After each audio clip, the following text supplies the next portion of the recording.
Hi everybody.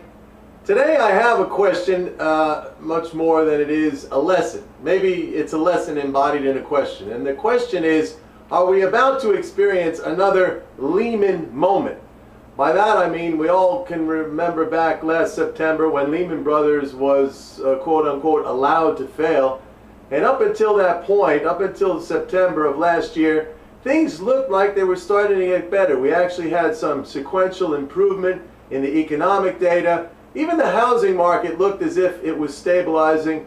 The stock market was climbing back, moving back towards 12 or 13,000. So things started to look better. And then there was that moment when the powers that be, yes, our own policymakers at the time said, well now, and it sort of seemed very arbitrary when they did this. They said, now we're going to have to let Lehman go, even though they rescued Bear Stearns and they rescued Fannie Mae and Freddie Mac. And once that happened, it set off a contagion effect that some economists actually have been referring to this as the cardiac arrest of the global financial markets.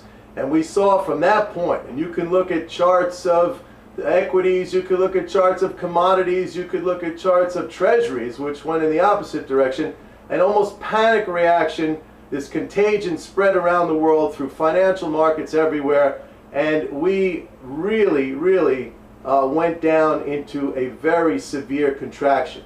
Now the question is, or the question I have today, are we about to repeat this very terrible episode with General Motors? It looks very likely that GM is about to declare bankruptcy. You know, there's an old saying, as GM goes, so goes the nation. So it's really something, for me at least, very disconcerting to watch. You would have thought from the Lehman episode that we learned a lesson.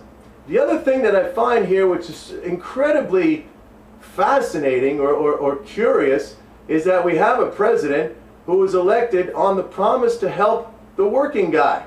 And what we have seen so far throughout all of his policy, really it's almost a common element of his policy, is that the working guy is getting shafted, and we see the sustenance or sustaining the financial sector as it existed prior to this terrible implosion. In other words, Wall Street pretty much still remains the way it was prior to the whole collapse of the global financial system. Yet we see firms that produce the real assets that society needs, that employs the workers here in this country. They're told, okay, now it's time for you to go under. You know, this is very bad long-term thinking, because one day, perhaps now, perhaps a little later on down the road, when the economy does recover and we have taken out so much capacity to produce vehicles, don't forget, we are in a growing world population. Vehicles are real assets. They're necessary for use by people, by businesses. We're not going to have the capacity to produce to meet the demand. So you better buy your car now if you're thinking of buying a car, because who knows, 6 months, a year, 2 years down the road, when the economy is growing again, and you go into your dealer for a car, and guess what? There's going to be a 2-year waiting list to get one.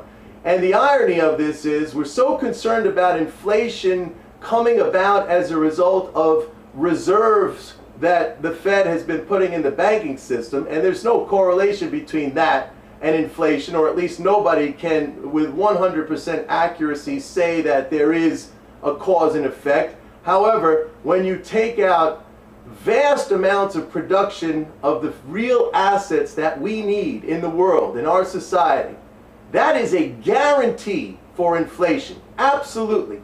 So the very policies that are being pushed with the notion that, yeah, this is what we need, a liquidation, there's too much stuff. How can there be too much stuff in a world with 6 billion people?